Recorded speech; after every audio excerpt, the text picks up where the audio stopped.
Ibihe byiza cyane kuri mwese mukomeje kudukurikira, mbaye ikaze muri iki kiganiro, mbaye ikaze kandi kuri Rose TV show. Uyu munsi noneho tugiye kurebera hamwe ukuntu dushobora gutegura inkoko nziza ikaza imeze neza nk'iyo muri fast food. Ubushize twakuneye nakweretse ukuntu ushobora gutegura ifunguro rya mu gitondo, nizere ko mwarigerageje kandi byagenze neza. Mujye munabimbwira muri comment, mumbwiye nimba wabigerageje byagenze gute, byararyoshye, barabikunze, warabikunze se wowe. Ibyo byose mba mbikeneye kugira ngo umenye neza uko ubutaha nzabigenza. Uyu munsi rero tugiye guteka inkoko ku buryo iri buze kuza neza imeze nk'iyo muri fast food. Reka nkwereke ibanga ryanjye ngiye nkoresha. Hano rero mfitemo inkoko zanjye amaze gukatamo uduce tugiye dutandukanye, harimo amaguru, harimo bituza bimwe na bimwe, mbese ziratandukanye. Hanyuma ngiye gushyiramo uturungo tumwe na tumwe kugira ngo nyine mbone uko nza kuzi uburyo bwiza bwo kuzimarina. Kuzimarina ni ugushyiramo ibyo birungo bikabimazamo umwanya, noneho ukaza kuza kubimarishamo umwanya kugira ngo ibirungo nyine bikoremo neza. Uragereranya mu by'ukuri. Ni black pepper nomereyeho,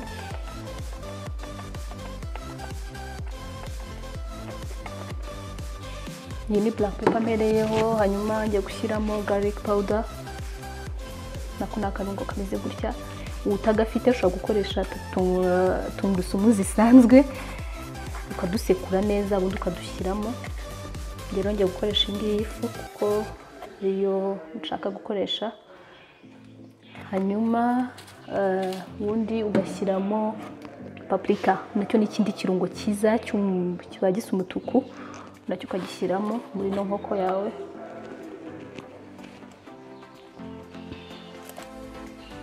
Voilà. Ntabwo unashyiramo byinshi, ugenda ugereranya nyine bitewe n'inkoko yawe ufite uko ingana. Hanyuma hano harimo umunyu, nawo ngiye gushyiramo akunyu gakeya kugira ngo inkoko ize kuza nyine ifite icyanga. Ubundi narangiza nkabivangira hamwe. Rero ukabivangira hamwe kugira ngo ibirungo byawe bikwirakwire kuri buri ruhande rwa buri nkoko yose ugiye guteka. Ibirungo kandi ukirinda kubishyiramo byinshi cyane kugira ngo bitaza kubamo byinshi, nanone inkoko yawe washifuzaga kuri buryohe bikarangira itaryoshye. Hanyuma ugakwirakwizaho nyine ku buryo hose bikwirwaho. Iyo ubonye washyizemo dukeya wongera kugira ngo nyine buri hantu hose habe hakwiriyeho ibirungo kandi biza cyane. Nkoresheje ibi ngibi nibyo ngiye nkunda, nawe bishatse gukoreshamo wenda n'ibindi ushaka by'amafu. Ubundi kubona ka paprika kabayemo gakeya, ngiye kongeraho akandi gake cyane. Ugenda ureba nawe nk'umuntu nyine uri mu gikoni uri kubitunganya, ugenda ureba ku buryo ibirungo byawe nyine inkoko zawe zikwirwa kuri buri kintu cyose watetse. Voilà.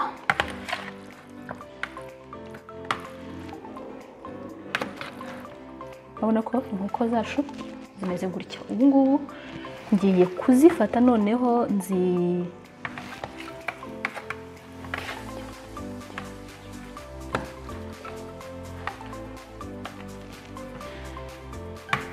harimo amaguru, bituza n'ibiki byose. Ubwo zimeze gutya ngiye guhita nzipfundikira, maze ibirungo byose kubivangiramo. Ubu ngiye kubipfundikira, ubundi bishyire muri firigo igihe kingana n'isaha. Ushobora kurenzaho ukabimarishamo n'ikindi gihe kirenzeho, uko ibirungo bitindamo nyine biri muri firigo utarazigira ikindi kintu zikoresha, niko n'inkoko irushaho kuryoha. Ariko ngiye kuyimarishamo isaha, ubundi nyuma ndaza kuza kuyikuramo nkwereka uko tubigenza. N'agashashi kabugenewe, ubundi ukayitereka muri firigo kamaramo igihe kingana n'isaha. Hanyuma rero mu gihe tukirindiriye yuko ya nkoko yacu iri buze kuza kuba iri muri firigo, nyine turimo ibirungo bikinjiramo, aribyo bita kubimarina, tugiye gufata ino farini isanzwe murayizi. kuyifata nishyire ku isahane irambuye kugira ngo kubona uko nkoresha ku nkoko. Farine dushyire ku isahane kugira ngo nyine tuze kubona uko tuyikoresha inkoko zacu nizimara gutungana. Hanyuma farine nabandekeye n'iyi ngiyi. Ubundi hano hari amagi nayo ngiye kuyashyira ku yindi sahane, kuyamenera ku yindi sahane kugira ngo tuze kubona uko tuyakoresha muri ya nkoko yacu. Hanyuma voilà.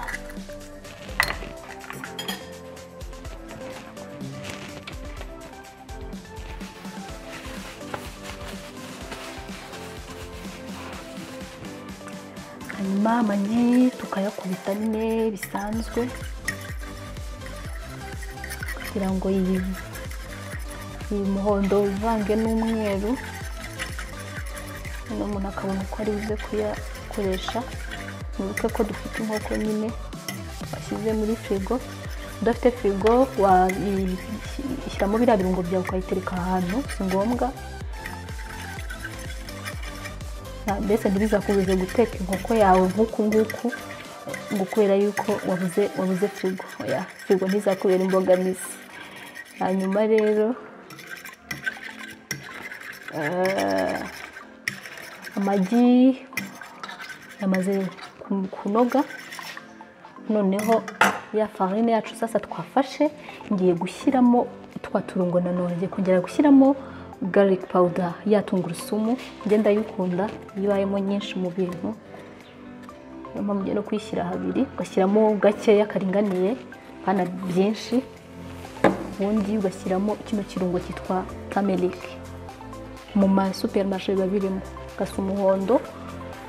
Komsa inkoko yawe nayo bituma iri buze kuza ifite akabara k'umuhondo.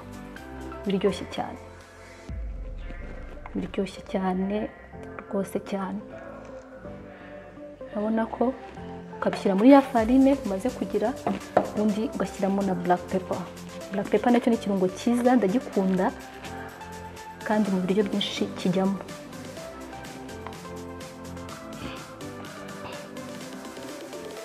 Ku bantu bakunda urusenda, bakunda urusenda cyangwa se uzi ko abantu ujya kugaburira batarurya, ushatse warwihorera. Ubundi rero ukaza kongeramo akunyu, kuko wenda muri za nkoko uzimarinashe kuba katakoze neza, washyiramo gakeya.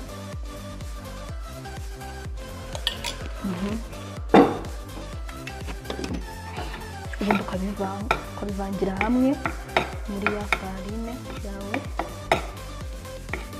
Urabona yuko ibisa nk'iyahinduyemo n'akabaramo gatoya kubera ka karungo kitwa turmeric. Turmeric ni ikirungo cyiza cyane, ni ikirungo cyiza cyane by'umwihariko no ku bantu barwara n'amadiyabete nabo kirabafasha. Ni ikirungo cyiza rero urumva ko wagikoresha mu bintu byinshi. Ya farine yacu tumaze kubivangamo ibi ngibi bya birungo twifuzaga kuvangamo. Ubu noneho dushatse twatangira kureba ya nkoko yacu.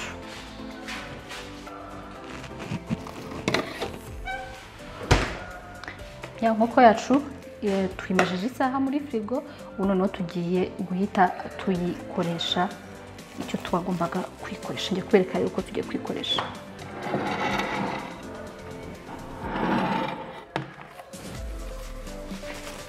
Ariko ubwo hagati aho, ubwo maze kubona ya nkoko tumaze kuyikura muri firigo, ifarine twamaze kuyitunganya, twamaze gushyiramo bya birungo byose twifuzaga gushyiramo, n'amagi twamaze kuyatunganya mu buryo ntacyo nashyizemo.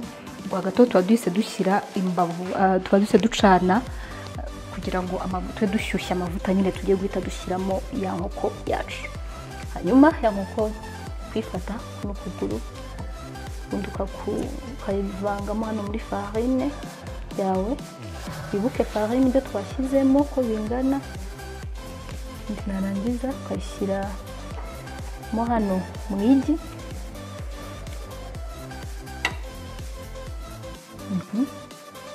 ndarangiza ukongera ukayigarura hano muri farine.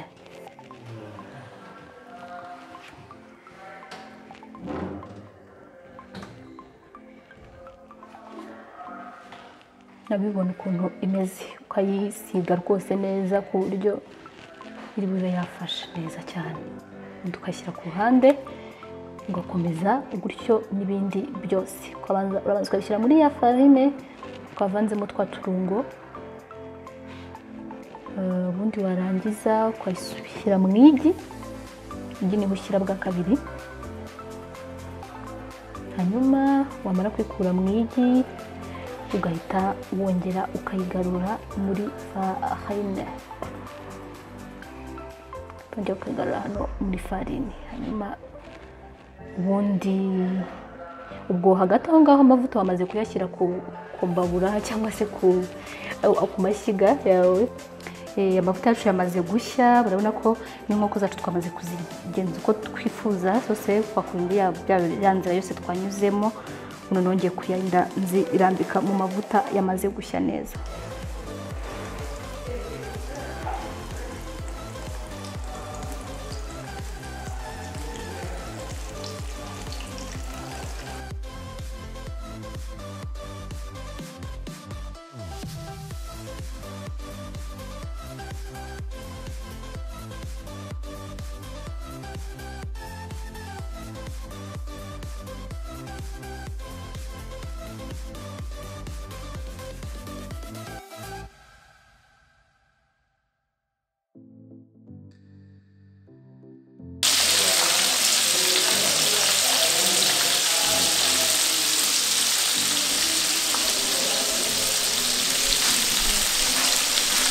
Tukaba turekeye izi ngizi, ubundi tukaza kuza kugenda tuzihindura.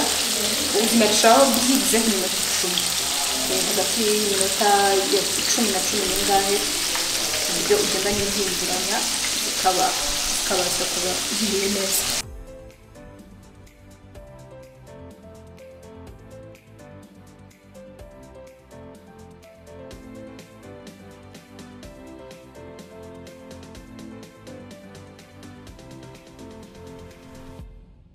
Urabona ko kwa kundi neza nk'uko zacu twamaze kuzishyiramo, dore ko zatangiye gusa nuko zatangiye kumera nk'umuhondo ho, kubera bya bintu byose twashyizemo zatangiye no guhumura cyane. Ukomeza ukazihindura kugira ngo uhindure nyine no ku rundi ruhande narwo rubashe kuboneka gushya neza nk'uko izindi zimeze. Urabibona tangiye no guhumura neza cyane, tangiye guhumura neza rwose kandi cyane. Ukahindura gutya, urabona ko yatangiye kuba umuhondo, tangiye kuba umuhondo impande zose. Aka karungo k'umuhondo katandi katamerika katanababwiraga ukuntu nyine gatuma inkoko ihindura isura kandi ikaba isa neza cyane, ariko bikagendana nyine nuko washyizemo na bya birungo bindi nakubwiye twagiye dukoresha. Ukarindira nyine n'izindi mpande kuburyo nazo ziruze kuza gufata irangi, ku buryo nyine nko kwikuraho ihiye neza atari ibyo kwisondeka.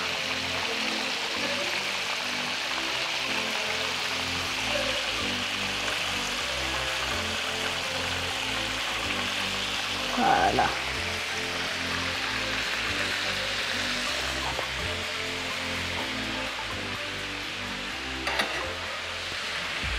Hanyuma rero twari tumaze guhindura ku ruhande rumwe, urakomeza ukareba, ntabwo ukomeza uzicishamo akantu. Njye ndi gukoresha furusheti, nawe ushobora guhindurisha ikindi ushaka wumva nyine kibuze gutuma uba bikomeye mu ntoki.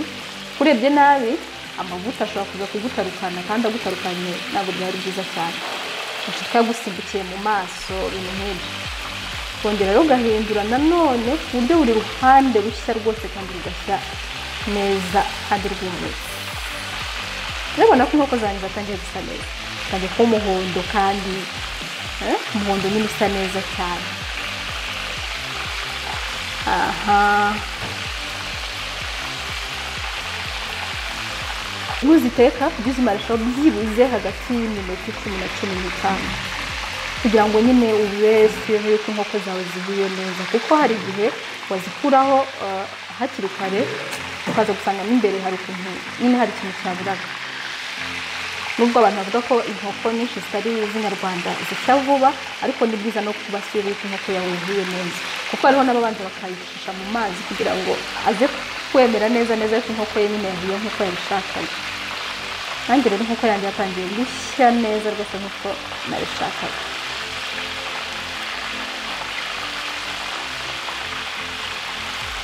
Iri ni ifunguro ushobora gutegura yaba ari ku manywa cyangwa se nijoro ufite abashyitsi, nta bashyitsi se muri mwenyine mu rugo, cyangwa se ukaza kuza kwitegurira udasumbwa, cyangwa nawe ukari gutegurira avuga umugabo wawe utagira ngo ni izina ry'umuntu runaka mvuze, ukabitegurira ku buryo nyine ari buze kuza kurya akumva araryoha, cyangwa se nawe akaza kuza kubigutegurira. Ushobora kwitegurira n'umuntu inshuti yawe. Guteka biri mu bigize urukundo, biri mu bigize urukundo rw'abantu bakundana. Okay, hanyuma inkoko zacu mu gihe dutegereje ko zigiye gushya tugiye kuzarura, ngiye gutegura nyine aho turi buze kuzarurira.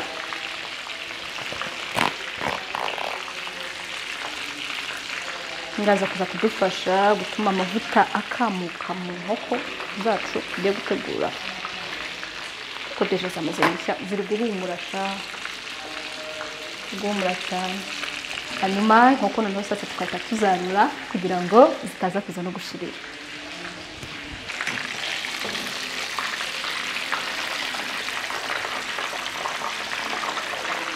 Nabona yuko isa neza, njyewe nababwiraga bimeze neza rwose nk'iyo muri fast food.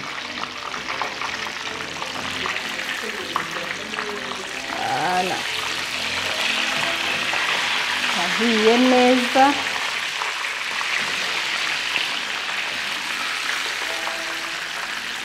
zirahumura neza cyane, nuko nyine impumuro yo ntabasha kuyibumvisha, ariko zirahumura neza cyane. Mu kanwa birumvikana biraza kuza kuba biryoshye.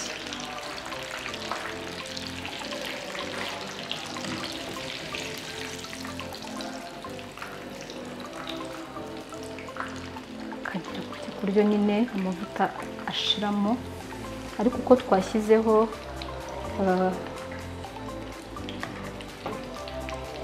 ko turimo kugenda tuzishyira ahangaha, tuzishyiramo biratuma ni nayo idufasha gutuma zibasha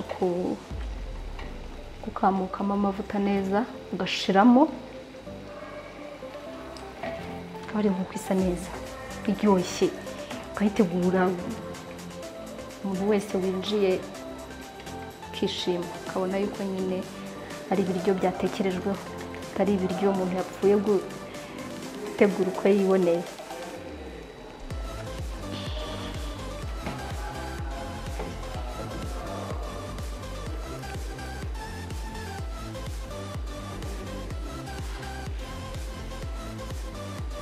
Inkoko ushobora kwitegura haba ari mu saa sita, nijoro, bisa neza cyane. Buriya ushatse kwitegura nanone neza cyane kugira ngo urusheho gukurura n'abantu barimo kuyibona, ushobora gufata isahani uri buze kuza kwiteguraho gutya, yamaze gukamukamo aya mavuta burundu, ubundi ugasasaho nko ku mpande nk'amareti cyangwa se izindi mboga zisa neza, epinari, biki, ubundi ukabifata ukazishyira nko ku mpande zose. Nzagenda mbikwerekana byo buhoro uko ikiganiro kizagenda gikomeza, ku buryo uri buze kuza kuzishyiramo hagati, ukayitegura gutya isa neza cyane, bisa neza. Amaye Ngabukira. Okay. Twumve. Oh my. Karahumura kuno gahumura. Mujye mumbwire. Ndete. Nembera muzate. Kararyoshye. Utwarike mwimbe kuna meza. Meze gute? No, ndaje. Wow. Ryoshye. kararyoshye ntabwo mushigira uko utavuga biraryoshye pe. Okay, mwabyumvise rero nawe uzabitegure uzaza gushimisha abantu bari mu rugo iwanyu kandi bazaryoherwa nawe uryoherwa. Uzi iyo utetse ibiryo bikaryoha bari byiza cyane. Ibaze rero noneho wabiteguye ukaza kuza kugaburira abari mu rugo, abavandimwe, umugabo, umugore, ni ibintu byiza cyane kandi ukabutetse ibiryo byiza. Urabona ko zimeze nk'izo muri fast food. Mwakoze cyane kubana natwe rero, mukomeze mugire ibihe byiza, tuzasubira no mu bindi biganiro bitaha. Mukomeze mukande subscribe, musangize ibiganiro byacu n'abandi bantu, inshuti n'abavandimwe kugira ngo babashe kujya babona utuntu twiza nk'utu ngutu. Mwakoze cyane, njye nitwa Hoze Nishimwe. Bye.